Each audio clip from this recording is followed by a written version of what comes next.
Eighth class में science का एक टॉपिक है reproduction animal, reproduction in plants वाला।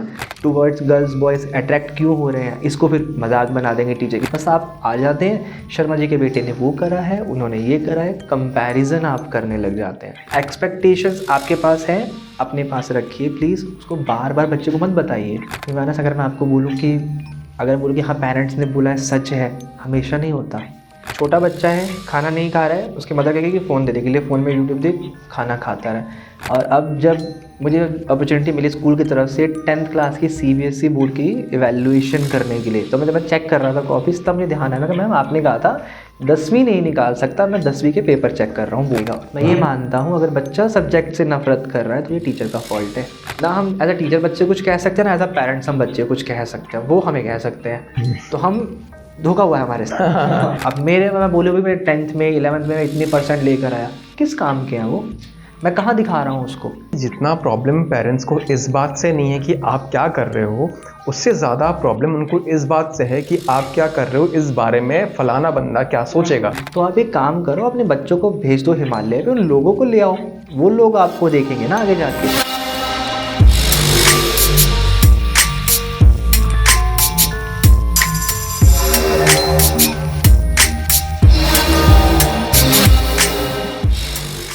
आज आप जो कुछ भी हैं, जिस भी तरह से हैं, जो कुछ भी कर रहे हैं, वो आप अपने स्कूल के वजह से, अपने एजुकेशन सिस्टम के वजह से, अपने पेरेंट्स के वजह से, आपकी जो पेरेंटिंग हुई है उसके वजह से हैं। अगर मैं आपको कंपैरिजन कराऊं, पहले फ़ोन्स कुछ इस तरह से दिखते थे, अब कुछ इस तरह से दिख रहे हैं। पहले कार्स, गाड़ियाँ कुछ इस तरह से दिखती थी, अब कुछ इस तरह से दिखती हैं। लेकिन अगर हम क्लासरूम की, एजुकेशन सिस्टम की बात करें, पहले वो कुछ इस तरह से दिखती थी और अब भी इस तरह से दिख रही है। यानी हर चीज़ में बदलाव आ गया, लेकिन एजुकेशन सिस्टम में जिस तरह से हम पढ़ रहे हैं, जिस तरह से पढ़ाई करी जा रही है, जिस तरह से हमें ज्ञान दिया जा रहा है, उसके तौर तरीके में कोई भी डिफरेंस या फिर कोई भी चेंजेस नहीं है। तो आज हमारे साथ एक टीचर है जो कि हमारे एजुकेशन सिस्टम में क्या खामियां हैं, उनमें क्या चीज़ें बदलाव उनमें लानी चाहिए, उनके बारे में बात करेंगे। और स्पेशली इंडियन पेरेंटिंग के बारे में बात करेंगे कि किस तरह से बच्चों के साथ जो किया जा रहा है बचपन से, वो किस तरह से गलत है और क्या उसमें सुधार लाना चाहिए। तो हमारे साथ इन बारे में, इन चीज़ों के बारे में डिस्कस करने के लिए आज है मिस्टर सतवीर सिंह, जो एक टीचर हैं। हाय सतवीर जी, आप कैसे हैं? हेलो मानस, मैं बहुत अच्छा हूँ, आप कैसे हैं? मैं बहुत अच्छा हूँ। सबसे पहले आप मुझे ये बताइए कि आपने क्यों सोचा कि इन चीज़ों के बारे में बात करना हमें बहुत ज़रूरी है? एक्चुअली जैसे आज की जनरेशन है, जो टाइम चल रहा है, आज का मॉडर्न एरा, हम बोलते हैं मॉडर्न एरा, इसमें बहुत सारी चीज़ें ऐसी है जो मुझे लगता है कि सबको पता होनी चाहिए, स्पेशली पेरेंट्स को, हमारे एजुकेशन सिस्टम को। आपने अपनी स्कूलिंग कहीं से करी है, मैंने अपनी स्कूलिंग कहीं से करी है। हो सकता है कि हमारा गवर्नमेंट स्कूल हो, किसी का प्राइवेट हो, किसी का कॉन्वेंट स्कूल हो, मिशनरी स्कूल हो, बट एक ही जिसमें कॉमन थी, प्रेशर, प्रेशर और प्रेशर जो बच्चे के ऊपर था। सिलेबस कंप्लीट करने का, डेट्स को रटने का, मैथ्स के फॉर्मूले रटने का, साइंस के डायग्राम रटने का और साइन कॉस थीटा पढ़ने का, जिसका मुझे नहीं लगता कि आगे कोई यूज़ होता है। मैंने आज तक यूज़ नहीं किया। मैथ में 10th क्लास में साइन कॉस थीटा है ना, मुझे आज तक वो आया समझ। तो मैं समझता हूँ कि वो चीज़ें थोड़ा सा बदलाव होना चाहिए। इवन या तो पेरेंट्स आज के टाइम पे बहुत ज़्यादा कंजर्वेटिव, नहीं मेरा बच्चा है, इसको ऐसे करना है, या तो ऐसे हो जाते हैं या बिल्कुल ही छोड़ देते हैं कि नहीं हमने तुम्हारे ऊपर छोड़ दिया, तुम्हें ये करना है। बट एटलीस्ट कम से कम उनसे तो पूछो कि आपको क्या करना है। जो मैं आज पढ़ रहा हूँ, क्या मेरा इसमें यूज़ है? After schooling, after my college, क्या मैं अपनी डेली लाइफ में यूज़ करूँगा? अगर मैं करूँगा, मेरी स्किल फॉर्मेशन होगी, मेरे लिए हेल्पफुल होगा, तो आप मुझे ये पढ़ाइए, मैं इसे पढ़ूँगा। हाँ, ये मेरे लिए ज़रूरी है, मेरी लाइफ का लेसन है, मुझे पढ़ाइए। बट नहीं, हमारा काम है सिलेबस पढ़ाना, जो बना दिया गया है। टाइम टाइम पे 2 चैप्टर ऐड कर दिए गवर्नमेंट ने, 2 चैप्टर हटा दिए, बस ये करिकुलम चलता है और उसको हम करवाते आए हैं। ज़्यादा दूर नहीं जाएंगे, सिंपल सा एग्जांपल है, पता भी होगा बच्चों को। 8th क्लास में साइंस का एक टॉपिक है reproduction animal, reproduction in plants वाला। उस चैप्टर को मुझे तो नहीं लगता, मेरे टीचर्स ने नहीं पढ़ाया मुझे वो टॉपिक। गवर्नमेंट स्कूल था, क्योंकि नॉर्मल थोड़ा सा बता के समझा के निकाल दिया।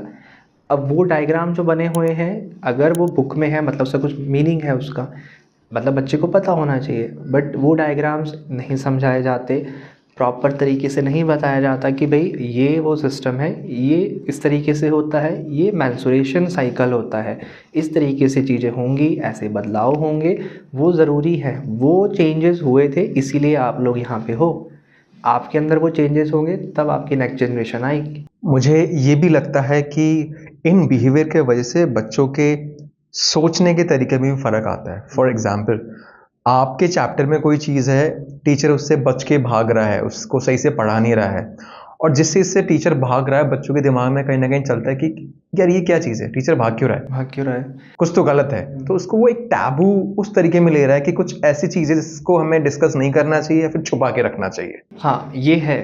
बहुत सारी चीज़ें कि इवन मैं कहता हूँ साइंस में होता है कि हाँ भाई ये टॉपिक है, ये टॉपिक थोड़े नहीं है, क्योंकि कोई कोई लड़के लड़के एक साथ बैठे, टीचर थोड़ा शर्माता है, अगर फीमेल हो तो और भी हो सकता है कि नहीं बताते हैं, बट उसी का इम्पैक्ट गलत पड़ता है कि अगर बच्चे अच्छा ये क्यों छुपाया इन्होंने, कुछ तो गलत होगा, वो अपने दोस्तों से पूछेगा, उनके दोस्त उन्हें खुद नहीं पता कि वो चीज़ क्या होती है, वो किससे पूछेंगे? टीचर ने बताया नहीं, फैमिली से पूछेंगे, इंडियन फैमिली से, और इम्पॉसिबल है। इंडियन फैमिली से सबसे पहले तो बात ही नहीं करते, यहाँ पे रोल शुरू होता है पेरेंट्स का। स्कूलिंग का और घर का मतलब ये नहीं है कि पढ़ाया ख़त्म हुआ। आप अपने बच्चे को अगर बताओगे ना बच्चे की ये गलत चीज़ है, ये सही है, इसका मीनिंग ये होता है, इसका मीनिंग ये होता है, जब आप उसकी बात सुनोगे वो कभी गलत काम करेगा ही नहीं, वो किसी गलत रास्ते पे जाएगा ही नहीं। सुनना नहीं चाहते पेरेंट्स। अब मेरे पास जैसे बहुत बार एग्जांपल्स होते हैं, अगर पीटीएम होती थी स्कूल में जब मैं पढ़ाता हूँ, तो पेरेंट्स का कंसर्न आता है कि बच्चा फ़ोन में लगा रहता है, ये मुझसे बात नहीं करता है, ये पढ़ाई नहीं करता है, क्योंकि कुछ हद तक हम लोगों ने भी कोविड से पहले ऐसा नहीं था, कोविड के बाद से ऑनलाइन क्लासेस सब चीज़ें ऑनलाइन हो गई, तो फ़ोन की बच्चों को आदत पड़ गई है। छोटा बच्चा है, खाना नहीं खा रहा है, उसकी मदर कहेगी कि फ़ोन दे दे, के लिए फ़ोन में यूट्यूब देख, खाना खाता रहे। वो 3 साल का 2 साल का बच्चा जो फंक्शन जानता है, शायद हम ना जानते हों कि मोबाइल में ये फंक्शंस हो सकते हैं, अब उसको वहाँ से वो चीज़ बढ़ती चली गई, वो उतना ही फ़ोन में चला जाएगा।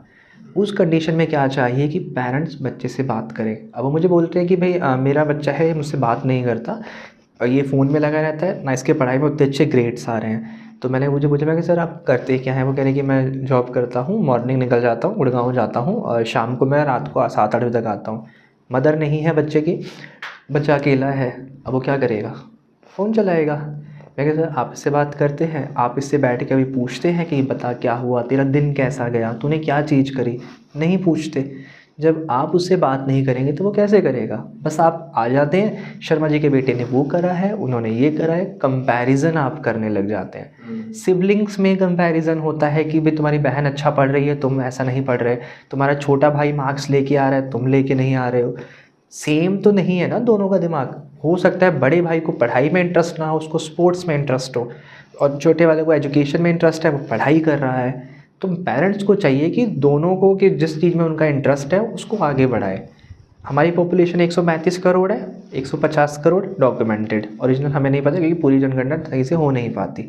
अगर हम मोटे तौर पर माने कि चलो भाई 150 करोड़ की पॉपुलेशन है, जिसमें से अगर हम यूथ को भी निकाल लें या फिर एथलीट्स को भी निकाल लें, मैं ज़्यादा ही बोल रहा हूँ, 1 से 2 करोड़ या 1 करोड़ एथलीट्स किसी भी तरह के गेम्स में हैं, और हम गोल्ड कितने लेकर आते हैं, ओलंपिक्स में सिल्वर कितने लेके आते हैं? 1 गोल्ड आया, 2-3 सिल्वर, ब्रॉन्ज आया, कुल मिला जुला के 10 से 12। अभी पैरालंपिक गेम में हमने 100 क्रॉस किया, मगर करोड़ की पॉपुलेशन में हम 100 मेडल्स फर्स्ट टाइम लेकर आए। तो इसका मतलब है हमारे पास क्वांटिटी है, क्वालिटी नहीं है। क्वालिटी कैसे आएगी? जब आप बेस उसका ठीक करोगे। बेस कैसे ठीक होगा? जब उसका एजुकेशन सिस्टम ठीक होगा। आप उसको वो पढ़ाओ ना जो उसको आगे काम आएगा, आप उसको रटवाओ मत। अब हिस्ट्री अगर आप बच्चे को पढ़ा रहे हो, अच्छा भाई इस 1526 में बाबर आया, उसने अटैक किया, दिल्ली सल्तनत बन ख़त्म हो गई, बस ख़त्म। आप उसको दिखाओ, भाई तुम दिल्ली में रहते हो, आओ मैं तुम्हें दिखा के लाऊँ। मैं क्यों तुम्हें बताऊँ कि पार्लियामेंट ऐसी होती है? मैं तुम्हें दिखा कर लाऊँगा, ये होती है पार्लियामेंट। देखो ये वाला हाउस है, यहाँ ये बैठते हैं, यहाँ ये बैठते हैं, दिखाओ उसको। कब तक आप उसको हिस्ट्री के खंडर बताते रहोगे? उन खंडरों को दिखाओ कि ये ऐसा था, अब ऐसा हो गया। स्टोरी बताओ उसको, तब जाके बच्चा उसको इंटरेस्ट लेगा। अगर उसको इंटरेस्ट नहीं आया बचपन से, लाइफ टाइम तक वो बच्चा उस चीज़ से भागेगा। मैं ये मानता हूँ अगर बच्चा सब्जेक्ट से नफरत कर रहा है तो ये टीचर का फॉल्ट है कि आप उसको कवर क्यों नहीं कर पाए, आपने बच्चे के अंदर इंटरेस्ट क्यों नहीं जगाया। अगर मैं बोलूँ कि हमारे टाइम पे ऐसे होता था, हमने मार खाई है, हमने ऐसा किया है, सब ने करा है, हमारे टाइम पे टीचर करवाते थे, अब नहीं करवाते। चीज़ें बदल रही हैं, आप भी बदलिए। पेरेंट्स को बदलना चाहिए कि पेरेंट्स पहले बात ही नहीं करते बच्चे के साथ। सबसे बड़ी चीज़, बोलने के लिए बहुत कुछ है, नहीं सुनते। उसके अंदर क्या चल रहा है वो अपने दोस्तों से बात करेगा। इवन बहुत चीज़ें ऐसी होती हैं, इवन हमारे साथ भी, कि हम अपने फ्रेंड्स के साथ बात शेयर कर लेते हैं क्योंकि वो हमें जज नहीं कर रहा। हम अपने पेरेंट्स से नहीं बोल सकते। जब तक ये ख़त्म नहीं होगा तो मुझे नहीं लगता कि चीज़ें रुक पाएंगी, चीज़ें बढ़ती चली जाएंगी। रिश्तेदार क्या कहेंगे, 4 लोग क्या कहेंगे, उनका बेटा क्या कहेगा, ये सबसे बड़ी चीज़ है। मैंने ये नोटिस करा है कि जितना प्रॉब्लम पेरेंट्स को इस बात से नहीं है कि आप क्या कर रहे हो, उससे ज़्यादा प्रॉब्लम उनको इस बात से है कि आप क्या कर रहे हो इस बारे में फलाना बंदा क्या सोचेगा। ये है। मैं इवन हमारे घर में होता है कि नहीं ये नहीं करना, वहाँ नहीं जाना, ये चीज़ नहीं करनी, लोग कहेंगे उसका बेटा वहाँ घूम रहा है। कौन लोग कहेंगे? और मैं मानता हूँ कि जो पेरेंट्स ये बोलते हैं ना कि लोग ये कहेंगे, रिश्तेदार वो कहेंगे, तो आप एक काम करो, अपने बच्चों को भेज दो हिमालय पे, उन लोगों को ले आओ, वो लोग आपको देखेंगे ना आगे जाके। बच्चा क्यों नेगेटिव होने लग जाता है? बचपन से अगर आप उसके ऊपर चीज़ें थोप रहे हो, नहीं तुम्हें ये करना है, तो हमें ये करना है, हमने बोला है ये करना है, तो एक टाइम ऐसा आएगा ना कि वो अब से बिल्कुल कटना शुरू हो जाएगा। क्यों अग्रेशन होता है? हमें पता है कि टीन एज जो होती है, अफलातून वाली एज होती है, इस चीज़ में उसको बताना पड़ेगा। लड़का हो या लड़की, में ये नहीं बोला लड़कियों को बता दो, लड़के को नहीं बोलना, कॉमन है बच्चे, कॉमन है। हमारी एज थी, बदलाव हुए थे बॉडी में, हमारे भी चेंजेस हुए थे, हार्मोन्स चेंज हुए थे। क्या होते हैं हार्मोन्स? साइंस में पढ़ो। कौन पढ़ाएगा? टीचर पढ़ाएगा। अब टीचर सिर्फ अगर लाइन बाय लाइन पढ़ा रहा है तो बच्चे को समझ नहीं आएगा, टीचर को बताना पड़ेगा। ये होते हैं हार्मोन्स, ये होती है वो चीज़ जिससे तुम्हारा बदलाव होता है। क्यों तुम्हारी बॉडी में चेंजेस आ रहे हैं, क्यों तुम्हारा अट्रैक्शन हो रहा है टूवर्ड्स गर्ल्स बॉयज़, अट्रैक्ट क्यों हो रहे हैं। इसको फिर मजाक बना देंगे टीचर की, नहीं बच्चा मजाक बनाएगा, टीचर पढ़ाता नहीं है। मैंने इवन खुद, मैं साइंस का स्टूडेंट नहीं हूँ, बट ये टॉपिक मैंने खुद पढ़ा, मैं सोशल साइंस से हूँ, मैंने पढ़ के अपनी क्लास को पढ़ाया। अच्छा। उन्होंने लड़के लड़के इंक्लूड थे, वो मैं मानता हूँ मेरी वो बेस्ट क्लास थी। उन लोगों ने ही मुझे इतना इंकरेज किया था यूट्यूब चैनल के लिए भी।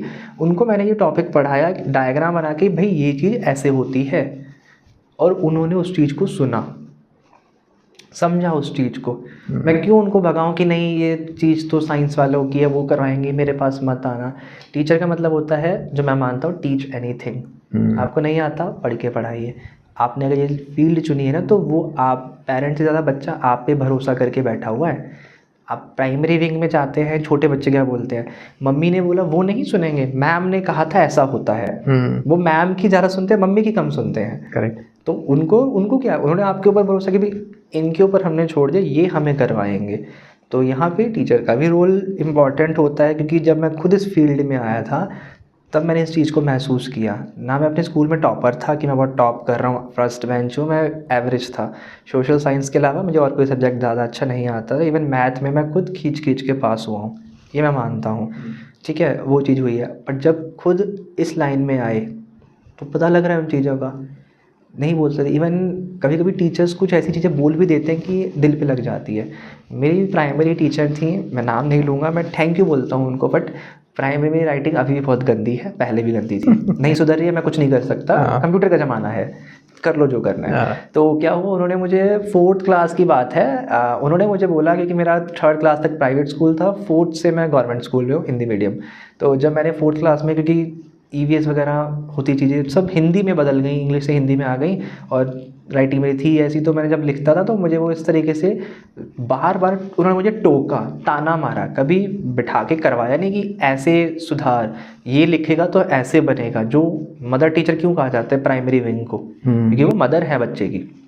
तो अब वहाँ पे उन्होंने मुझे ताना मारा कि इसकी वर्ड बोले उन्होंने ऐसा, तेरी राइटिंग तो इतनी गंदी है, तो क्या 4th क्लास क्या पास करेगा।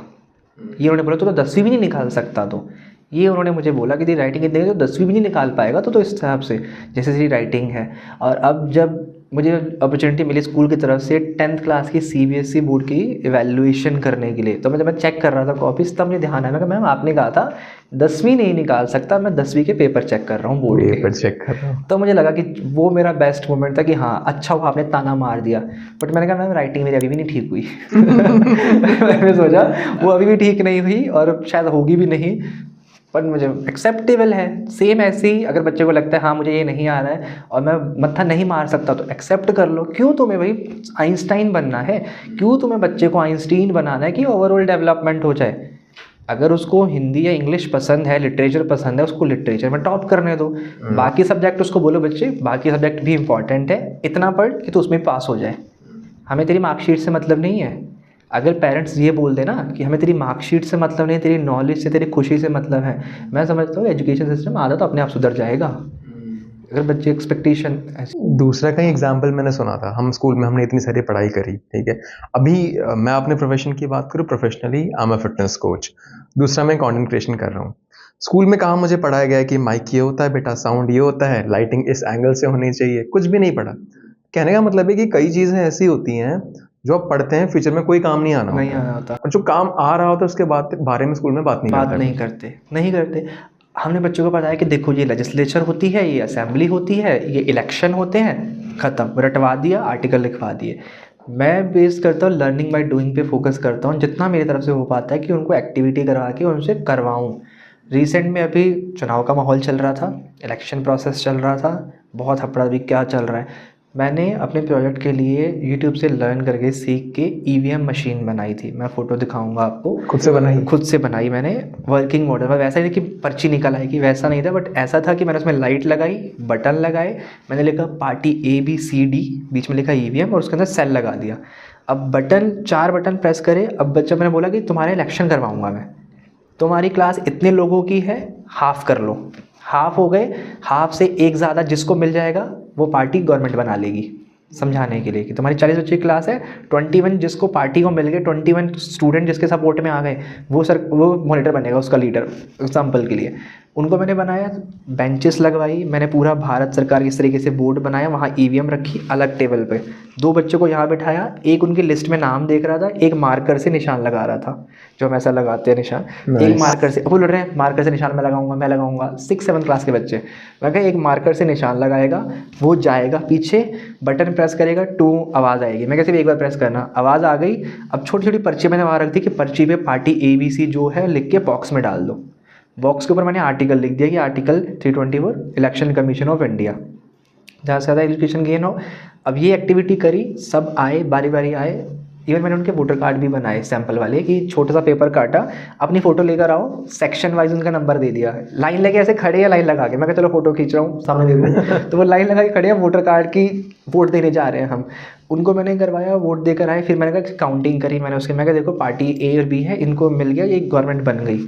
इन केस किसी को भी नहीं मिलता, तब तुम लोग क्या करते, कोएलिशन करते, हम गठबंधन कर देते, 2 जने मिलके बना लेते। कॉन्सेप्ट क्लियर हो गया, अब आप उससे जैसा मर्जी सवाल इलेक्शन का आएगा इन फ्यूचर, वो बच्चा कभी डरेगा नहीं। इलेक्शन उसको पता है, अच्छा इलेक्शन आ रहे हैं, कौन से वाले आ रहे हैं, जनरल इलेक्शन है या लेजिस्लेचर के हैं, ऐसे वोट दी जाती है, क्यों इंपॉर्टेंट होती है, मैंने उसको करवा दिया। ये अप्रोच अगर टीचर्स का होने लगा ना, मुझे नहीं लगता कि कोई बच्चा ऐसा होगा जिसको कोई सब्जेक्ट ना पसंद होगा। वो अलग बात है कि कमज़ोर हो या फिर थोड़ा बहुत दूसरे सब्जेक्ट्स में अच्छा हो, लेकिन ऐसा नहीं होगा कि मैं सब्जेक्ट से भाग रहा हूँ, भैया मुझे नहीं पढ़ना। ऐसे टीचर्स हमें चाहिए, क्योंकि हमें ये चीज़ नहीं मिली। हमारे टीचर्स आए, पढ़ाया, रीडिंग करी, ख़त्म हो गया। मैथ वाले आए, बोर्ड पे लिखा A² B² D² लिख दिया, A+B का होल स्क्वायर, बस रट लिया। अब मुझे नहीं पता वो आज तक उसका यूज़ कहाँ पे होता है, मैंने नहीं करा कहीं पे, कहीं होता होगा तो ऑडियंस बता सकती है। उसके अलावा जो इम्पॉर्टेंट है, परसेंटेज ज़रूरी है, बच्चे को पता हो परसेंटेज कैसे निकलते हैं, सरफेस एरिया निकालना हो, ये इंपॉर्टेंस है। हम उस पर ज़्यादा फोकस नहीं करते, हम ज़्यादा फोकस करते हैं थ्योरी पे, उसकी थ्योरी, इसकी थ्योरी। ये तो स्कूल की बात है। इवन मैं अगर हायर एजुकेशन में भी जाऊँ, इवन B.Ed में, टीचर बनने के लिए B.Ed ज़रूरी है, B.Ed में हमें थ्योरीज़ पढ़ाई जाती हैं जो ब्रिटिशर्स के, जर्मन के, अमेरिकन के, जिन्होंने थ्योरीज़ दे दी कि भाई एक एजुकेशनिस्ट है, उसने बंदर के ऊपर वो किया, कुत्ते के ऊपर एग्जाम्पल किया, उसके ऊपर ये सब, वो थ्योरी, रटी रटाई थ्योरी आज तक चलती आ रही है। उसको बदलने की ज़रूरत है क्योंकि आपने जो पढ़ाया, हमने जो पढ़ा, रेडी कर लिया, लेसन प्लान बना लिया, सेम नहीं होता कभी भी क्लास में जाके। ये फैक्ट है। मैं घर से रेडी हुआ, आज मैं ये पढ़ाऊँगा, ऐसे ऐसे करूँगा, सेम चीज़ जब मैं क्लास में एंटर करूँगा मुझे नहीं मिलेगी और मैं उसे कर नहीं सकता। टीचर को पता है कि अपनी क्लास को कैसे हैंडल करना है, एक एक बच्चे तक हमारी पहुँच है, हम उसको उस हिसाब से करेंगे। और होमवर्क का कॉन्सेप्ट ज़रूरी नहीं है आप डेली होमवर्क दीजिए, कभी उसको चैन से रहने दीजिए थोड़ा सा। हॉलीडे होमवर्क भी आप उसको देते हैं, हर चीज़ का होमवर्क डेली होता है। तो हॉलीडे किस बात का ये किस बात का? आप उसको हॉलीडे होमवर्क ऐसा दो कि तुमने हॉलीडे होमवर्क छुट्टियों में करा क्या, वो बताओ हमें, बस यही तुम्हारा हॉलीडे होमवर्क है। वो अपने आप को एक्सप्लोर करेगा ना कि मैं वहाँ गया, मैंने वहाँ पेड़ देखे, नदी में नहाया, कौन सी नदी थी, अच्छा नदी क्या थी, तुमने ये किया, कौन सी एक्टिविटी करी, कौन सा फल खाया, आम का फल खाया, अच्छा आम का पेड़ होता है। वो चीज़ें वो खुद और वो इंजॉय करके बताएगा, अच्छा वहाँ पे ऐसा हुआ। वो दो ना आप उसको हॉलीडे होमवर्क। आप उसको हॉलीडे होमवर्क दे रहे हो, आपने मतलब उसको शिकंजा कस दिया उसके ऊपर। मार्क्स, मैं मानता हूँ मार्क्स हर चीज़ नहीं होती। अगर बच्चे के पास नॉलेज है, मज़ा आ रहा है उसको, मार्क्स अपने आप आएंगे। और अगर हॉलीडे, चलो हम हॉलीडे होमवर्क नहीं दे रहे हैं, पेरेंट्स का कंसर्न, स्कूल में होमवर्क क्यों नहीं मिल रहा है, क्या चल रहा है स्कूल में, होमवर्क क्यों नहीं दिया, डायरी में इसका होमवर्क नहीं लिखा गया है, वो भी चीज़ है। तो थोड़ा उसको एक्सप्लोर होने दो ना, बच्चे को थोड़ा खुलने दो उसे। आपको नहीं लगता एज ए टीचर हमें कुछ वीकेंड्स पे पेरेंट्स के भी कुछ लेक्चर्स रखने चाहिए ताकि उनको समझे कि पेरेंटिंग किस तरह से करनी चाहिए? हम लोग ना इंडियन सोसाइटी में एक बात है, हम सब मानते हैं उस चीज़ को, पेरेंट्स ने कहा है अच्छा है।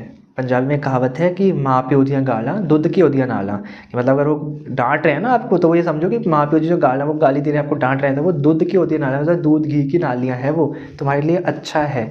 हम एग्री करते हैं, हम पता है हमें हमारे भलाई के लिए आपके पेरेंट्स के अलावा कोई नहीं चाहेगा आप सक्सेस हो, बट थोड़ा चीज़ तो ज़रा होना पड़ेगा ना। इवानस अगर मैं आपको बोलूँ कि अगर बोलूँ कि हाँ पेरेंट्स ने बोला है सच है, हमेशा नहीं होता।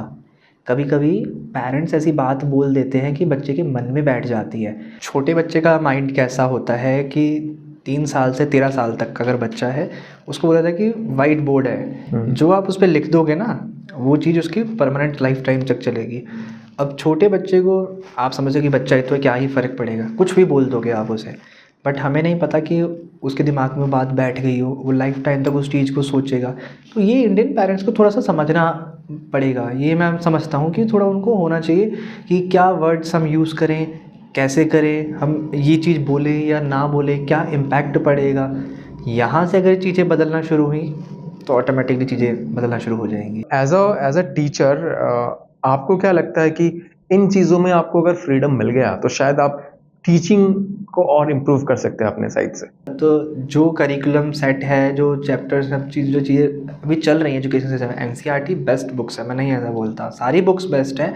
कोई बुक अगर आप पढ़ते हो, बस आपको थोड़ा सा तरीका बदलना पड़ेगा उस चीज़ को प्रेजेंट करने का।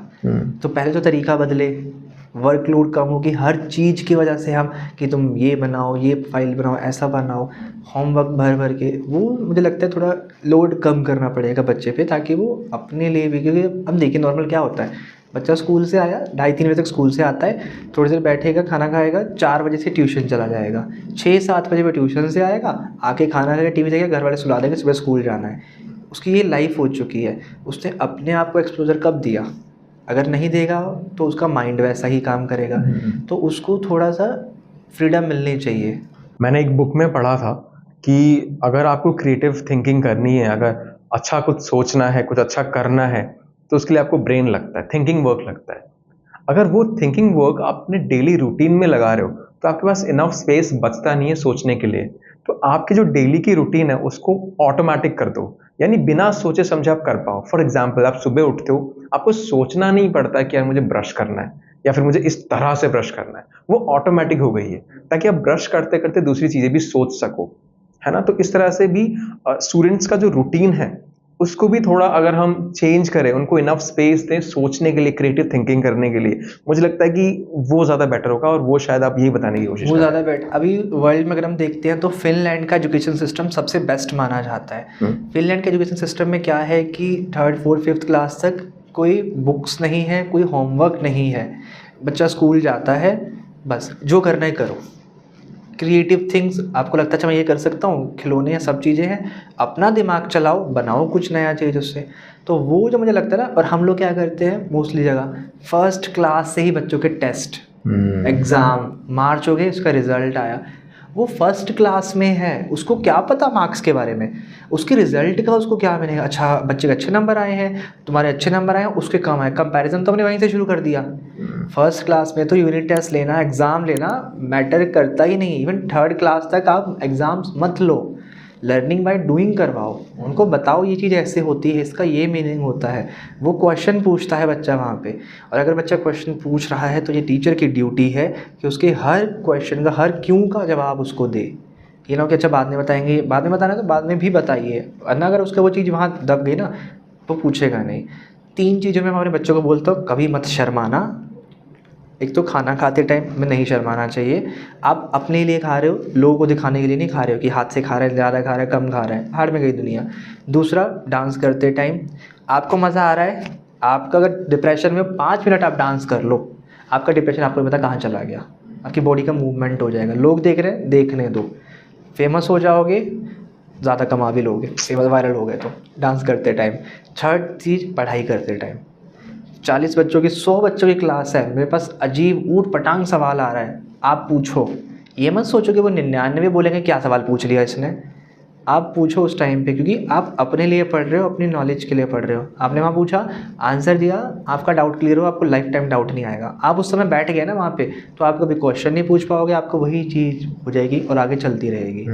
पहले टाइम पे जब गुरुकुल पद्धति होती थी, उस टाइम पे कोई रिटर्न वर्क तो नहीं था, बस आपको संस्कृत के श्लोक हैं, वेद हैं, टीचर ने रटवाए अपने स्टूडेंट को, उन्होंने अपने स्टूडेंट को, और वो रटते चले गए, वो उसको स्मृति याद करते रहे, बोलते रहे, वो चीज़ आगे फॉलो होती रही धीरे। क्योंकि हर चीज़ में अगर आप देखते हो, अगर एंशिएंट इंडिया में जाओगे तो 16 संस्कार होते थे, वे ऑफ लिविंग, कि बच्चे के जन्म होने से पहले 3 संस्कार हो जाएंगे, फिर उसका जब कान में जब छेदन होता है तब उसका एक संस्कार, फिर वो स्कूल जाएगा उसका संस्कार, पहला अक्षर लिखेगा उसका संस्कार होता था, शादी वाला होगा, उसके बाद लास्ट होता था अंत्येष्टि, अंतिम संस्कार। 16 संस्कार हुआ करते थे, मैनेज था, फॉलो होता था प्रॉपर। आश्रम व्यवस्था होती थी कि 4 आश्रम होंगे, कि 25 साल तक से ब्रह्मचर्य होगा, कि बच्चा सिर्फ पढ़ाई करेगा। क्या ये पॉसिबल है कि 25 साल तक सिर्फ ब्रह्मचर्या को ही अपना सके? पॉसिबल नहीं है। टाइम बदल रहा है, चीज़ें बदलनी भी पड़ेंगी, पेरेंट्स को भी बदलना पड़ेगा। और मुझे लगता है शायद हमारी जो ये जनरेशन है ना, आपकी हमारी ये वाली जनरेशन है, हम लोग ना एकदम बीच में अटकी हुई जनरेशन वाले हैं। इधर के नहीं है, इधर के भी नहीं है, क्योंकि हमारे टाइम पे हम लोगों ने अपना बचपन भी इंजॉय करा, हमने मार भी खा ली है, टीचर से भी, घर पे भी मार खा ली, हमने अपने नानी के घर पे छुट्टियां भी मनाई हैं, हमने वो इंजॉयमेंट किया है। आगे वाली जनरेशन, हमें तो फ़ोन का नहीं पता ना, इतना क्रेज़ हुआ करता था। आगे वाली जनरेशन, इवन टीचर हो या पेरेंट्स हो, आप बच्चे को हाथ नहीं लगा सकते, आप उसके साथ मारपीट नहीं कर सकते, हमें अलग तरीके से उनको हैंडल करना पड़ेगा, उनके तरीके से, ठीक है ना। हम एज अ टीचर बच्चे कुछ कह सकते हैं ना, एज अ पेरेंट्स हम बच्चे कुछ कह सकते हैं, वो हमें कह सकते हैं। तो हम धोखा हुआ है हमारे साथ। उधर भी सफ़र किया, इधर भी सफ़र, बड़े हो गए, अब भी सफ़र कर रहे हैं। बट अब ये है प्लस पॉइंट कि हम जिस जनरेशन से, तो हम समझ सकते हैं कि हाँ अगर वो ये कर रहा है ना तो गड़बड़ है। देख बच्चे ये कर रहे हैं, नहीं मैं तुझे बताता हूँ ये हुआ था, हमारा वो वाला नहीं। तो वो मैं समझता हूँ कि इंडियन पेरेंट का होना चाहिए कि ऐसा ना हो कि भाई बच्चा दबा कुचला है, या आप उस पर अपनी चीज़ें इम्पोज कर रहे हो, उसकी नहीं सुन रहे हो, वो नहीं होना चाहिए। उसको इम्पोज करने दो, अगर वो गलती करेगा तो सीखेगा तो आगे दोहराएगा नहीं। एक्सपीरियंस कैसे आएगा उसे, जिसने कुछ किया ही नहीं वो क्या सीखा कुछ उसने। कोई वियर्ड केस ऐसा है जहाँ पे पेरेंट्स ने, चाहे वो पीटीएम हो या फिर नॉर्मली आपकी पेरेंट्स से किसी से बात हुई हो, कोई ऐसी बात उन्होंने बोल दी हो, आपको लगा हो कि यार ये क्या थिंकिंग है, ये क्या मेंटालिटी, और आप वहाँ बोल नहीं पाए, और ये आज माध्यम है यहाँ पे वो मैसेज आप शेयर करना चाहें? मेरा तो ये रहा है ना, स्टार्टिंग से रहा है, सामने वाले को शायद बुरा लग जाए तो लग जाए, भाई गलत है तो गलत है। एज अ टीचर, क्योंकि जब मुझे लगता है हाँ नहीं यार बच्चे के साथ कोई गलत बोल रहे हैं, मैंने कभी उन्हें आज तक स्टूडेंट नहीं कहा, मेरे बच्चे ही कहा है मैंने उन्हें, और मैंने उनको ओपनली फोरम दे रखी थी। इवन 10th 11th क्लास में भी शेयर करो, आप सामने नहीं बोल सकते मुझसे बात करो, पेरेंट्स से नहीं बोल सकते मुझसे शेयर करो, मैं आपको उसका बताऊंगा कि हाँ ये चीज़ हो सकती है। अब पेरेंट्स क्या बोलते हैं, बच्चा है, टॉपर बच्चा है मेरी क्लास का, 9th क्लास का बच्चा था, वो पीटीएम चल रही थी, मैं उनका सब्जेक्ट टीचर हूँ सोशल साइंस, तो कभी कभी टीचर सब्जेक्ट टीचर से मिलने भी आ जाते हैं। अब वो मेरे पास लेकर आया कि ये पापा हैं, बात कर रहे, उसका छोटा भाई था, दोनों ब्रिलियंट, दोनों बच्चे ब्रिलियंट और एकदम दुबले पतले, सारा दिन पढ़ते रहते हैं, ना बाहर निकलते हैं। अब वो पढ़ रहे हैं, पेरेंट्स ने कहा कि सर ऐसे ऐसे, इस बार ऐसे ऐसा रहा, अच्छा रहा, मैथ में हाईएस्ट रहा है, बाकी में थोड़ा थोड़ा कम रहा। कितना कम रहा? मैथ में उसका 90 क्रॉस कर गया, बाकियों में वो मिड टर्म था, बाकी वो 87, 88, 81 इतना रहा। इवन सोशल साइंस में 79 रहे। मैंने कभी नहीं बोला कि 100 में से 100 ले आओ, मैंने आज तक नहीं बोला कि तुम अगर बोर्ड में 80 मार्क्स हो तो 80 में से 80 ले आओ। मैंने उनको कोई टारगेट नहीं दिया। तुम्हें कॉन्सेप्ट क्लियर है ना, तुम 80 ले आओगे, तुम्हें कोई रोकेगा नहीं। बट मैं ये मत यार कि नहीं ले पाए तो मैं क्या बोलूँगा, ये मत सोचना।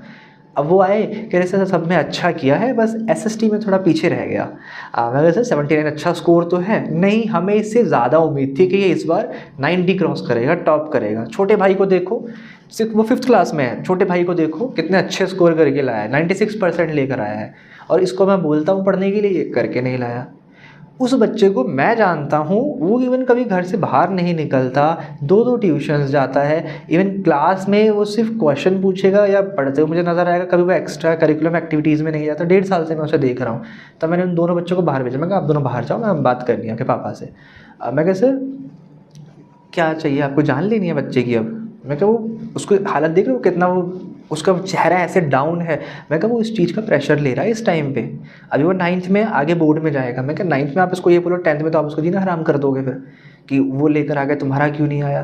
कह रहे कि मुझे उससे एक्सपेक्टेशन है। मैं कहा एक्सपेक्टेशन हमें भी है, उसको भी एक्सपेक्टेशन है। बच्चे की एक्सपेक्टेशन क्या है? उसे एक्सपेक्टेशन ये है कम मार्क्स आए हैं कोई बात नहीं, मेहनत कर और आ जाएंगे। ये कौन सा पेपर तेरे लाइफ टाइम चलेगा? जब पेरेंट ने ये लाइन बोल दी ना, बच्चा खुश है वहाँ पे। ये हमें चाहिए होता है। इवन हमने खुद देखी, हमारे पेरेंट्स ने अच्छा ये लिया है छोड़ना। अब मैं बोले भाई मैं 10th में 11th में इतने % लेकर आया, किस काम के हैं वो? मैं कहाँ दिखा रहा हूँ उसको?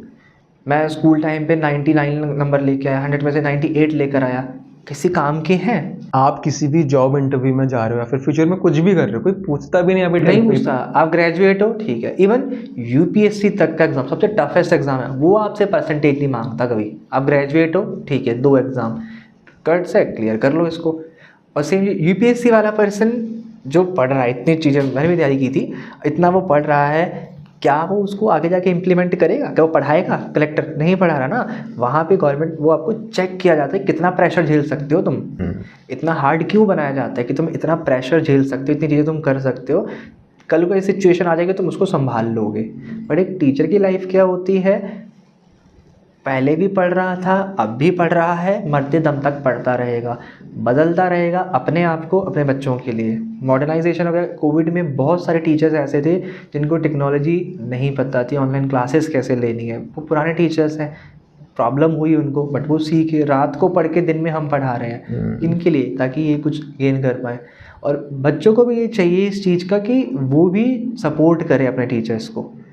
अगर टीचर्स कर रहे हो तो बच्चों का भी सपोर्ट चाहिए होता है। हमारे लिए सबसे अच्छी चीज़ अप्रिसिएशन हमारे बच्चे होते हैं, वो हैं तो हम हैं। बिल्कुल।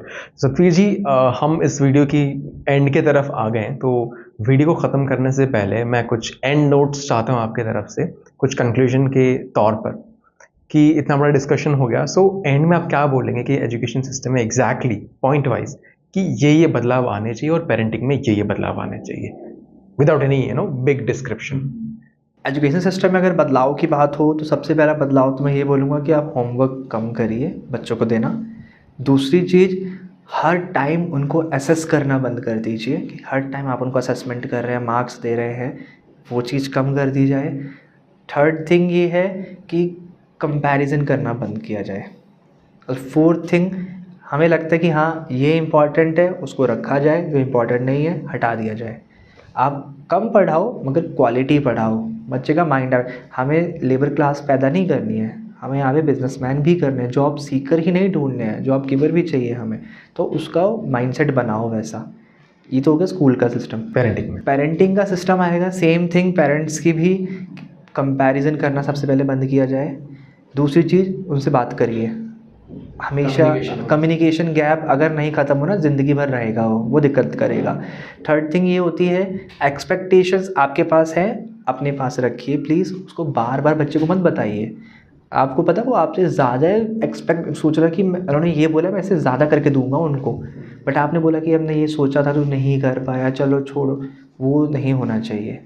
और चौथी चीज़, अगर वो कुछ कर रहा है, अगर गलती हो भी जाती है ना, तो हर चीज़ गलती का सिर्फ डांटना नहीं होता कि आप डांटो मारो, उसको प्यार से भी समझा सकते हैं। हो गई गलती, ग्लास गिर गया, कोई बात नहीं, साफ कर देंगे अगली बार, ध्यान रखियो। सत्री जी, बहुत कुछ जानने को मिला, बहुत बड़ा एक्सपोजर है स्पेशली हमारे इंडियन पेरेंट्स के लिए। सो जो लोग भी इस वीडियो को देख रहे हैं, अगर आप स्टूडेंट हैं तो आप डायरेक्टली, मुझे पता है अपने पेरेंट्स से ये भी शेयर नहीं कर पाएंगे, बातें तो शेयर नहीं कर पाते, आई नो ये भी शेयर नहीं कर पाएंगे। सो वीडियो के लिंक को बस स्टोरी पे डाल दें ताकि आपके पेरेंट्स देखें, और अगर आप उन पेरेंट्स में आते हैं जो इन बातों को समझ रहे हैं, तो आप अपने फेलो पेरेंट्स से इन वीडियोस को शेयर करें, उनको भी। एक पॉइंट मैं ऐड ऑन करना चाहूँगा, मेरा इंस्टा हैंडल आप दे दीजिएगा। अगर कोई स्टूडेंट या पेरेंट भी अगर मुझसे बात करना चाहे, किसी तरीके से कोई नई चीज़ समझ आ रही है सब्जेक्ट से रिलेटेड, काउंसलिंग से रिलेटेड, तो आप मुझसे बेझिझक बात कर सकते हैं। जैसे मुझे टाइम मिलेगा मैं आपके क्वेश्चन का बिल्कुल जवाब दूंगा। So nice of you, so nice of you. मैं इनका इंस्टा लिंक डिस्क्रिप्शन में डाल दूंगा, और जितना हो सके शेयर करिए, वीडियो को लाइक करिए, और इस तरह की अगर आपको और फ्यूचर में वीडियोस चाहिए, चैनल को सब्सक्राइब करिए ताकि फ्यूचर में आने वाले वीडियोस पे आपको नोटिफिकेशन मिल जाए। और इस चैनल पे बाकी और जॉनर भी हम कवर करते हैं, तो अगर आपको उनमें भी इंटरेस्ट है तो आप वो भी देख सकते हैं। आई होप आपको वीडियो देखकर बहुत कुछ जानने और सीखने को मिला। Thank you so much for watching, and that's a wrap on this video.